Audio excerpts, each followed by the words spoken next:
There is something about you. You are an intuitive introvert. You see pictures,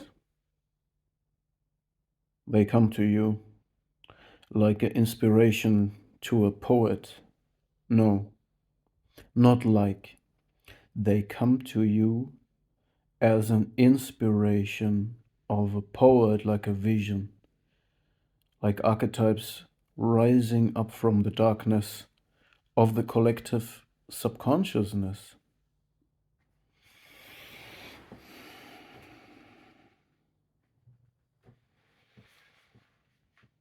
There is an ocean, and this ocean is your consciousness. This ocean is penetrated by sunlight, and what is bright is what you are consciously aware of. Your thoughts, your ideas, what you speak. But there is a dark area where the sunlight is not penetrating, and that is your subconsciousness. But there is still life, there is still swarms of fish, and there are whales and other unknown creatures, archetypes, parts of you, parts that are a reflection of your DNA. And your DNA is not only a beautiful pattern in a double helix, like there are beautiful patterns in the night sky and in galaxies. Your DNA is also influenced by the past millions of years. So all life forms, all the decisions that the decentralized intelligence of the concept of life have made are represented in your DNA. You are a representation. You are a product of the DNA. And it was formed in an ocean. Now, in this ocean of emotion that is you, there is something even deeper than the part that is in darkness, and that is the collective subconsciousness, which is a representation, in my opinion, of the wholeness of the DNA. It's kind of a shared experience of life itself, as well as a shared trauma of life itself. And intuitive introverts have the ability to gain pictures and informations from this part of consciousness. It's like swarms of fish, life forms, ideas, emotions, changing positions overnight, rising into the conscious area, into the sunlight or into the moonlight. Therefore, poets can shed light on things that are hidden for others. So it's not a psychosis, because if people see pictures that are not real and live in a self-absorbed fantasy, this is a psychosis. But when people see pictures that are that can be predictions that come true, when they see things that are rooted in a shared reality, when they experience synchronicities, when they experience things that defy all odds, statistically impossible, but it happens and it's meaningful. This is the best explanation we have for this is the collective unconsciousness. And since you have this gift, you can trigger other people. You confront them in the blink of an eye. You have the ability to confront them with their core, with the very core of their personality, with their childhood, with their concept of life, and with their shadow. And this is way too much for many people. So you need to learn to hold your gift in control. You need to learn to not wear your heart on your tongue and in front of everybody. People will also suspect something about you. There must be, they can't believe that this is real. They think that you are faking in some way,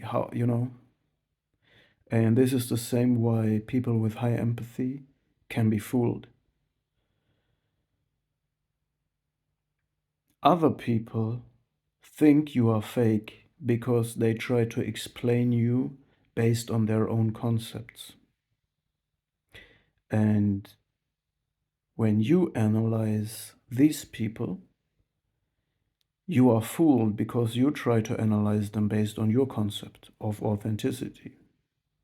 Therefore, you look for a deeper meaning, deeply intertwined, purposeful, loving meaning. But it's not there. The same way in you there is no fake.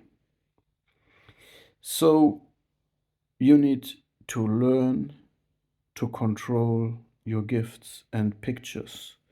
Don't share them, don't let them tunnel through in everyday life. And if you do it in a very careful, humoristic, very, very slight way, and you will always get a very strong reaction for this. Because again, you are not a person that touches people superficially when you make just this small humoristic joke or just a small statement is like a ray of light that deeply penetrates the person, and not everybody wants that.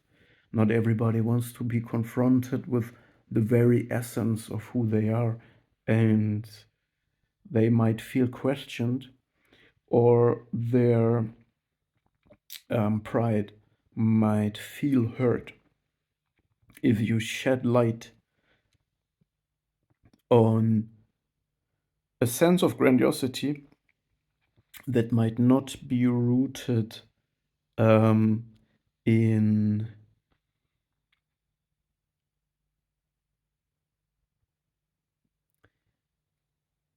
in some real representation,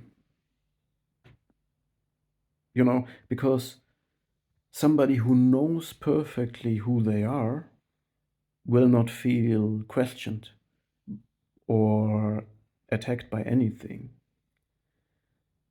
or can react in a calm way and correct it. So,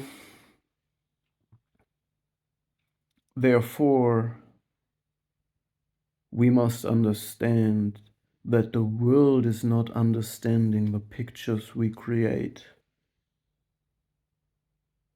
in the same way that we understand them. It means they do understand that there is something profound and deep about these relics that you drag out of the ocean. They feel it. But they are also at the same time afraid of it. And it can also be the reason why people fight you or avoid you in a very covert, hidden way. Because on the surface level, they see that you are an absolutely authentic, loving person that is not living based on fake or negative emotions. You're the opposite of that. You're an authentic person that is living only driven by love, and in a very naive way. You are probably, in many cases, started out as too naive and immature. And this can cause many irritations and problems. It's the figure, probably one representation of this figure is Raskolnikov from Dostoevsky's book The Idiot.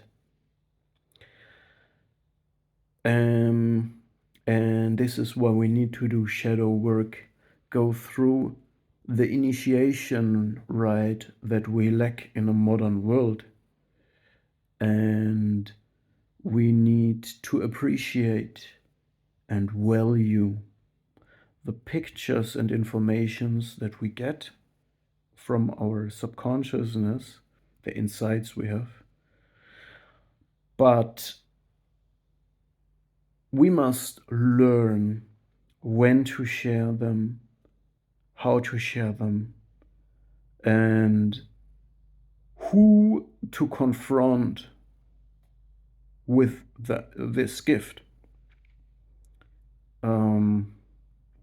And we also need to learn that high empathy does not mean that we are invulnerable to betrayal and deception. Also, these pictures, the intuition does not save us, because we foresee the things, then we share the picture with the person, and then it happens what we have foreseen, and it can be painful for us, but it does not protect us, because we're not strategic. We are not self-absorbed and selfish enough. Therefore, we need to learn that self-love also means to hold back, protect ourselves, and not share all information we have.